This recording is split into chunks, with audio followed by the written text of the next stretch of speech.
नमस्कार। आपका मेरे YouTube चैनल समग्र आध्यात्मिक चिंतन पर बहुत बहुत स्वागत है। आज फाल्गुन शुक्ल पक्ष की चतुर्थी है, तदनुसार दिनांक 3 मार्च 2025। गीता चर्चा का आज एपिसोड नंबर 50 है। हम 18वें अध्याय में बहुत पहले ही पहुंच चुके हैं। आज उसकी तीसरी चर्चा है। 18वें अध्याय का नाम मोक्ष संन्यास योग के नाम से जाना जाता है। इसमें जीवन के तमाम पहलुओं का दार्शनिक निरूपण किया गया है और कहते हैं कि अगर दूसरा अध्याय इसकी साइकोलॉजी है तो 18वां अध्याय इसकी फिलॉसफी है। गीता के ये दो अध्याय जो बहुत बड़े अध्याय हैं। दूसरे अध्याय में 72 श्लोक हैं, तो ये गीता की साइकोलॉजी है। 18वें अध्याय में 78 श्लोक हैं, तो ये गीता की फिलॉसफी है। तो दूसरा अध्याय और 18वां अध्याय दोनों बहुत ही महत्वपूर्ण हैं और ये बड़े भी हैं। गीता को जानने के क्रम में मैंने पहले ही कह रखा है कि गीता सर्वशास्त्र शिरोमणि है। गीता जीवन जीने की कला सिखाती है और हमारे जीवन के तमाम रहस्यों का उद्घाटन करती है। जीवन कैसे जिया जाए, मन को कैसे कंट्रोल में किया जाए, भोजन, चिंतन, मनन, सत, रज, तम तीनों गुणों में किस तरह का होता है, उसकी संपूर्ण व्याख्या, जीव की अनेक योनियों में यात्रा और पुनः पुनर्जन्म का सिद्धांत भी गीता से आता है। खीड़े पूड़े मतलोके विसंति गीता 9:21 और सुचीनांग सिमतांगे हे योग भ्रष्टो भी जायते गीता 6:41। इस तरह के श्लोकों को जब हम समझते हैं तो आत्मा की अजरता और अमरता का हमें बोध होता है। हम न हन्यते हन्यमाने शरीरे, यह गीता 2:20 में भगवान ने बहुत पहले घोषणा कर दी है कि आत्मा नहीं मरती है, ये शरीर केवल मरता है। ये शरीर बार बार मरा है, कई जन्मों में मरा है, पुनर्जन्म के बाद आता है, लेकिन आत्मा हर शरीर का आवरण धारण करते नैनंग छिन्नन्ति शस्त्राणि नैनंग दहति पावक। आत्मा को कोई जला नहीं सकता, कोई गिला नहीं सकता, कोई मार नहीं सकता। यह आत्मा अनेकों जन्मों से अपनी यात्रा पे है और अभी ये यात्रा अधूरी है, तभी हम आपसे बात कर पा रहे हैं।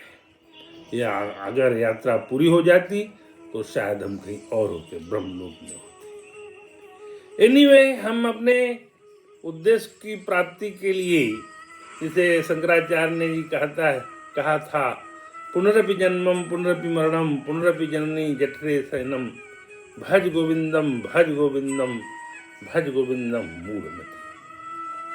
आइए देखते हैं। मैंने गीता का जब भी अध्ययन करता हूं तो उसका विशद अध्ययन करने की कोशिश करता हूं और उस प्रकरण में जो चीजें हमें संज्ञान में आती हैं उसका मैं यहाँ उद्घाटन करता हूं। वस्तुतः कर्मा की जो फिलॉसफी है वही गीता है।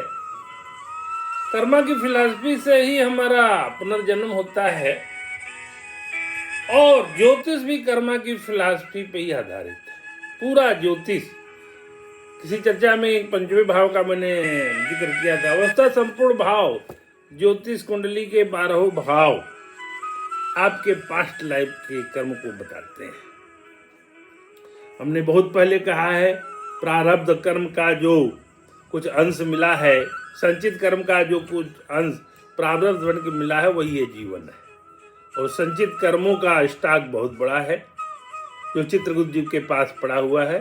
प्रविकीर्माण कर्म हम वर्तमान में निरंतर कर रहे हैं, उसका भी सीसीटीवी कैमरा लगा हुआ है और हर क्षण का विवरण चित्रगुप्त जी के पास उपलब्ध है। तो आइए इस जीवन को, यात्रा को आगे बढ़ाते हैं। आज के इस प्रकरण को वसुदेव सुतं देवं कंस चाणूरमर्दनम देवकी परमानंदम कृष्णं वंदे जगद्गुरुम मूकं करोति वाचालं पंगुलंघयते गिरिं यत्कृपातमहं वन्दे परमानंद माधवम। आज 18वें अध्याय का 21वां श्लोक है। पृथक्तेन तु यज्ञानं नाना भावान् पृथक विधान वेत्ति सर्वेषु भूतेषु तत् ज्ञानं विद्धि राजसम। अर्जुन को भगवान कहते हैं, हे अर्जुन, परंतु जो ज्ञान अर्थात जिस ज्ञान के द्वारा मनुष्य संपूर्ण प्राणियों से अलग अलग रूप से अनेक भावों को अलग अलग जानता है, उस ज्ञान को तुम राजस समझो।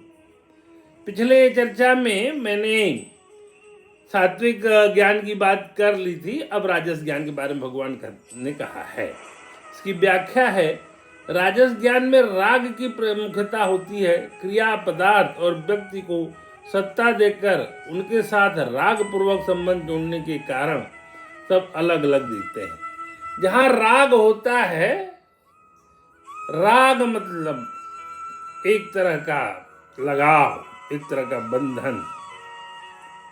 अगर उस ज्ञान में कोई रागात्मक संबंध है तो ये राजस ज्ञान है। इसको सिंप्लीफाई करके हम इसी तरह से समझते हैं। आगे बढ़ते हैं। सत, रज और तम तीनों प्रकार के ज्ञानों की बात करते हुए भगवान ने 22वें श्लोक में कहा है, जो कि तमस ज्ञान के लक्षणों के बारे में भगवान का है। यत् तु कृतस्त्वन् एकस्मिन् कार्ये सक्तं हेतुकम् अतत्त्वार्थवत् अल्पं च तामसम् उदाहृतम्। इसमें हेतुक वर्ड आया है। हेतुक मतलब होता है बिना युक्ति वाला। जैसे कहते हैं हेतुक की कृपा हो गई, तो हेतुक का शब्द है बिना युक्ति वाला।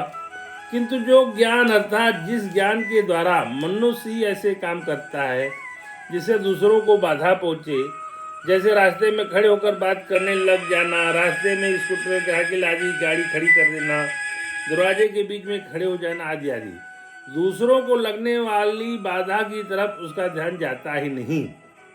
अर्थात बाधा पहुंचाना, अपने ज्ञान के द्वारा बाधा पहुंचाना, वो तामसी ज्ञान होता है। विद्या विवादाय धनं मदाय शक्ति परेशां परिपीडनाय खलस्य साधो विपरीतमेतद् ज्ञानाय दानाय च रक्षणाय।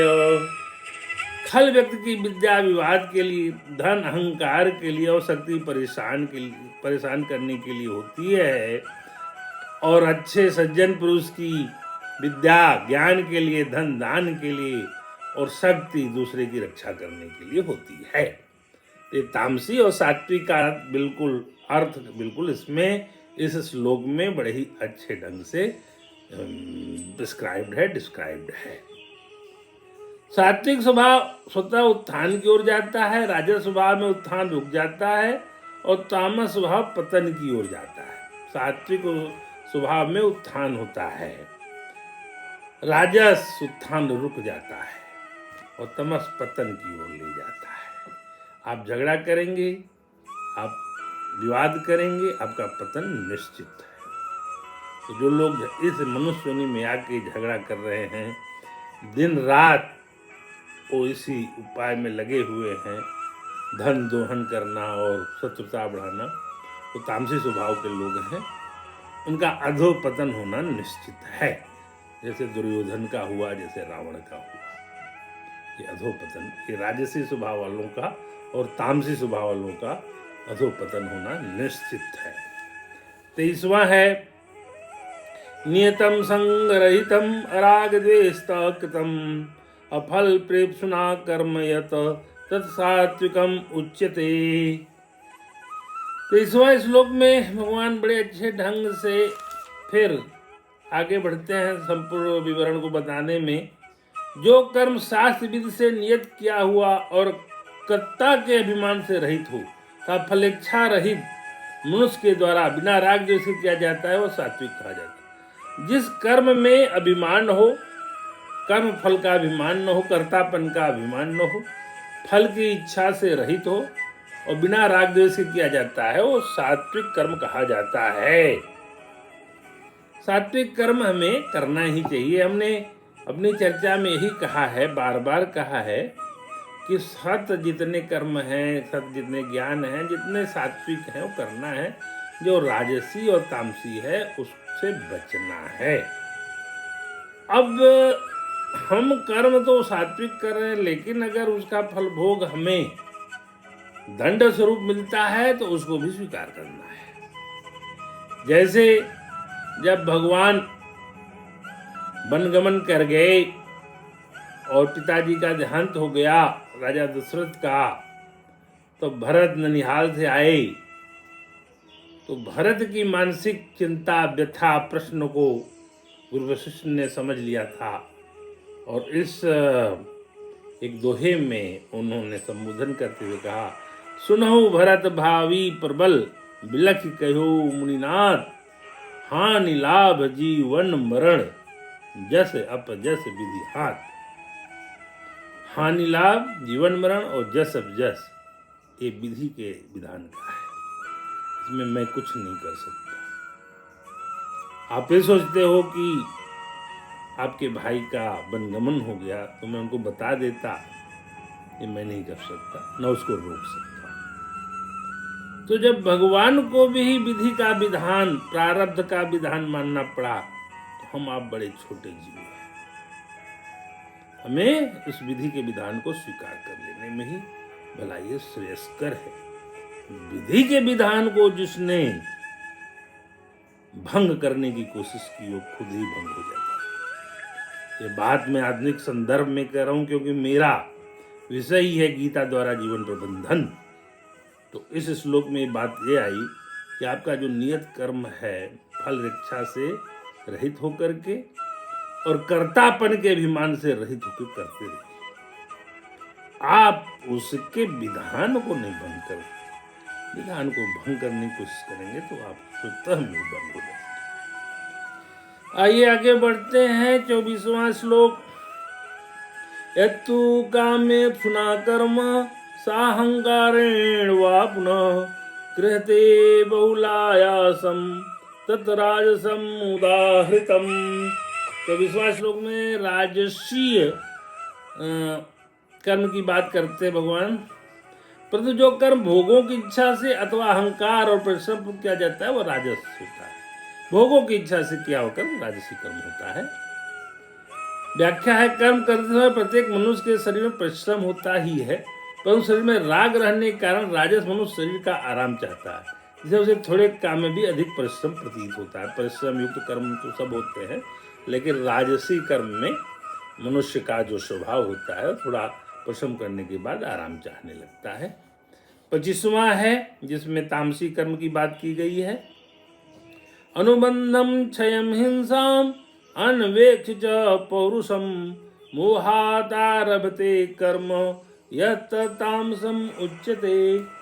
राजसी और सात्विक हो गया। अब भगवान तामसी कर्म के बारे में कहते हैं, जो कर्म परिणाम, हानि, हिंसा और सामर्थ्य को न देखकर मोह पूर्वक आरंभ किया जाता है वह तामसी कर्म होता है। व्याख्या है, तामस मनुष्य अपनी शक्ति, परिणाम आदि का विचार न करके मूढ़ता से काम करता है। तामसी आदमी को अपनी शक्ति का आभास नहीं होता, वो बड़े से बड़े आदमी से भी झगड़ा कर लेता है। गांव में भी ऐसे प्रवृत्ति के लोग होते हैं, वो नहीं देखते कि हम किससे और किस बात के लिए झगड़ा कर रहे हैं, तो ये मूढ़ता होती है। वह स्वाभाविक ही ऐसे काम करता है जिससे दूसरों को बाधा पहुंचे। गांव में मेड़ काट लेना, सड़क रोक देना इत्यादि इत्यादि लोग करते रहते हैं। तो ये सारे जो कर्म होते हैं वो तामसिक कर्म की श्रेणी में आते हैं। 26वां श्लोक में हम देखते हैं, गीता द्वारा जीवन प्रबंधन कैसे किया जाए, यही हमारा विषय था। उसी की व्याख्या हम अपने ढंग से कर रहे हैं। मुक्त संग अनहंवादी धृतुसाह समन्वित सिद्ध सिद्धो निर्विकार कर्ता सात्विक उच्यते। जो कर्ता राग रहित, कर्तव्यभान से रहित, धैर्य उत्साह पूर्वकता सिद्धि असिद्धि में निर्विकार है वह सात्विक कहा जाता है। कर्ता को सिद्धि और सिद्धि में निर्विकार होना चाहिए, राग रहित होना चाहिए और कर्तापन के अभिमान से रहित होना चाहिए और सब कार्य उत्साह युक्त करना चाहिए। ये सात्विक मनुष्य होता है। व्याख्या है, सात्विक मनुष्य संग और अहमदशीलता इन दो बातों से रहित होता है। धृति और उत्साह इन दो बातों से युक्त होता है। धृति मतलब धारण करने की क्षमता। सिद्धि और सिद्धि इन दो बातों में निर्विकार रहता है। कर्मण्येवाधिकार अस्ते मां फलेषु कदाचन। ना हमें कर्म में हमारी रुचि है, कर्म फल में हमारी कोई रुचि नहीं है।